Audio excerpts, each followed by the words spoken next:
है कि किस तरह पहले यहाँ से एक दूध की धारा बहती थी जो पयस्विनी थी, और अब ऐसी हो गई है कि वहाँ पर थोड़ा सा जल दिख रहा है, पर पूरी तरह से नदी तो सूख चुकी है। ये मुंबई से चित्रकूट आई साध्वी कात्यायनी जी हैं, जिन्होंने चित्रकूट में आकर जब विश्व की पहली नदी पयस्विनी की दुर्दशा देखी तो उन्होंने यहीं पर बैठकर अपनी राम कथा शुरू कर दी। उन्होंने बताया कि पयस्विनी का वास्तविक महत्व क्या है।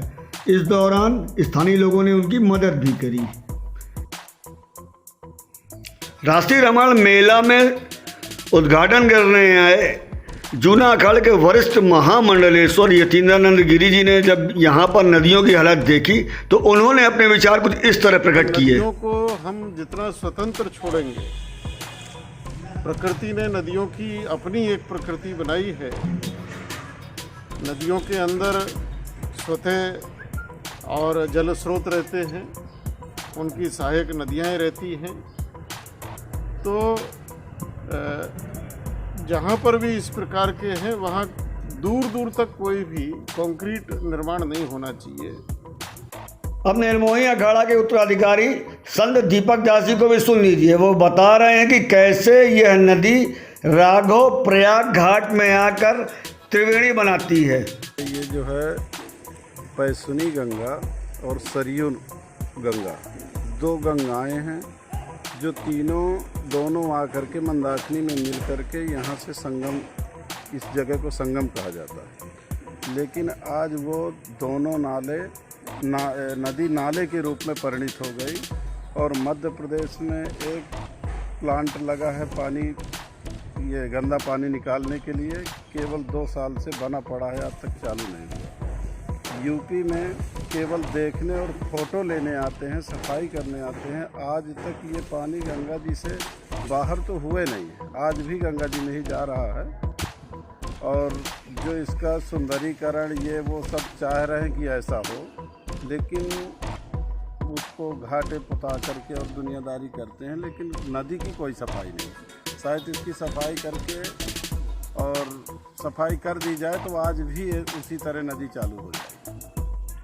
इसी दौरान भारतीय जनता पार्टी के जिलाध्यक्ष चंद्र प्रकाश खरे अपने साथ पूर्व जिलाध्यक्ष दिनेश तिवारी को लेकर मौके पर पहुंचे और समस्या को देखकर संज्ञान करने की बात कही। उन्होंने कहा कि मध्य प्रदेश में भले ही यह एरिया हो, लेकिन वह मुख्यमंत्री शिवराज सिंह चौहान व प्रधानमंत्री मोदी को पत्र लिखकर समस्या बताएंगे। लेकिन इसी दौरान बरसात होने की वजह से यह ब्रह्मकुंड पानी से लबालब भर गया और इसको देखकर स्थानीय लोग बहुत प्रसन्न हुए।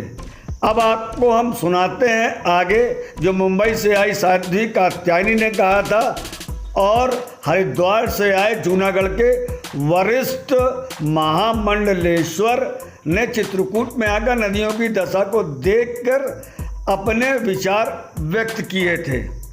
वैसे मेरा मानना है कि बाहर से आकर कोई भी संत यहाँ पर आकर चाहे जो कुछ भी कहे, लेकिन इन नदियों को अक्षुण्ण रखने की जिम्मेदारी हम सबकी है। हम सबको प्रयास करना होगा कि यह नदियाँ कैसे अक्षुण्ण रहें। इन नदियों को सतत वाहिनी बनाने के लिए चित्रकूट के प्रत्येक निवासी को अपने धर्म का, अपने दायित्व का, अपने कर्तव्य का निर्वहन करना होगा, तभी यह नदियाँ सतत वाहिनी अक्षुण्ण रह सकती हैं। इसके लिए हमें किसी बाहर से आने वाले के सलाह की तो ज़रूरत है, मगर वह काम करे इसकी ज़रूरत नहीं। बड़े बड़े कथावाचक हैं, वो अपनी कथाओं में बात भी करते हैं कि नदियाँ पवित्र रहें, जल पवित्र रहे, जल स्रोत पवित्र रहें। आप इनको क्या संदेश देना चाहेंगी जो 50 साल से, 60 साल से, 100 साल से कथाओं के माध्यम से लगातार गंगा को अपनी माँ बोलते हैं और फिर भी मंदाकिनी गंदी है, पयस्विनी मर रही है, सदियों का अस्तित्व समाप्त हो चुका है। मैं यही कहना चाहूँगी कि या तो उनको पता नहीं है कि वे क्या कर रहे हैं, उनको इस बात की जानकारी नहीं है, इसीलिए कभी कभी व्यक्ति, जैसे माँ, बूढ़ी माँ रहती है घर में और बच्चे अपने आप में रमते रहते हैं, खेलते रहते हैं, उनको नहीं पता कि माँ तरस रही है बात करने के लिए, तो वे निर्दोष भी हो सकते हैं। और कभी ऐसा भी हो सकता है कि उन्हें पता है कि उनका खुद का सिवर लाइन उसमें जा रहा है और फिर भी वे उससे नहीं कर रहे हैं। तो मैं यही कहूँगी कि पूत कपूत सुने हैं पर ना माता सुनी कुमाता। तो माँ तो कभी कुमाता नहीं हो सकती। तो बस समय आ गया है कि अब जितने भी साधु संत हैं वे सब एकत्रित हों, कथावाचक हैं वे सब एकत्रित हों। अब तक जो हो गया उसके ऊपर हम किसी के चरित्र को या किसी को नीचा ना दिखाएं, किसी को ऊंचा ना उठाएं। अब तो बस मिल जाएं। शक्ति के विद्युत कण जो व्यस्त विकल बिखरे हैं हो निरुपाय, समन्वय उनका करें समस्त विजयनी मानवता हो जाए। तो अब तक कौन क्या करता था, कौन कैसा था, अच्छा था, गंदा था, पिछड़ा था, सब भूल करके पुनः एक नई शुरुआत करें। सब अपने आचरण और सब कुछ सुधार करके नदी के परमार्थ में लगे। मतलब कहने का मतलब ये है कि कुपुत्रों ने माँ को वृद्धाश्रम भेज दिया है, अब माँ को पुनः वृद्धाश्रम से लाकर और प्रतिस्थापित करना है घर में पूरी इज्जत के साथ में। जी, ये तो बहुत सुंदर आपने बात कही है संदीप रिछारिया जी। मैं आपसे बिल्कुल सहमत हूँ और आप जो कार्य करते हैं उसकी बहुत बहुत सराहना करती हूँ कि आप अपना समय निकाल करके इस परमार्थ के कार्य को भी आप लोग देख रहे हैं। वरना सब बॉलीवुड स्टार्स क्या कर रहे हैं, कौन क्या कर रहा है, यही देख रहे हैं, सब रिपोर्ट्स वही बना रहे हैं, पर आप लोग ये रिपोर्ट बना रहे हैं, इसकी बहुत। और नदियों के किनारे अधिक से अधिक वृक्षारोपण करना चाहिए। वृक्षारोपण होने से नदियों का जल स्तर 12 महीने बना रहता है और जल में भी वृद्धि रहती है। ये जो होटल हैं, लॉज हैं, बड़ी मात्रा में बन रहे हैं, ये कहीं ना कहीं हमारे पर्यावरण को भी और हमारी नदियों को भी और हमारे कहीं ना कहीं तीर्थों की संस्कृति को भी नुकसान पहुंचा रहे हैं।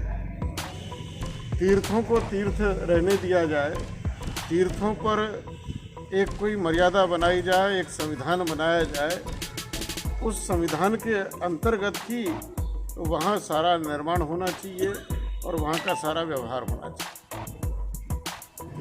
चलिए अब हम आपको लास्ट में छोड़कर जाते हैं करवी के पुलघाट से मंदाकिनी नदी की स्थिति का।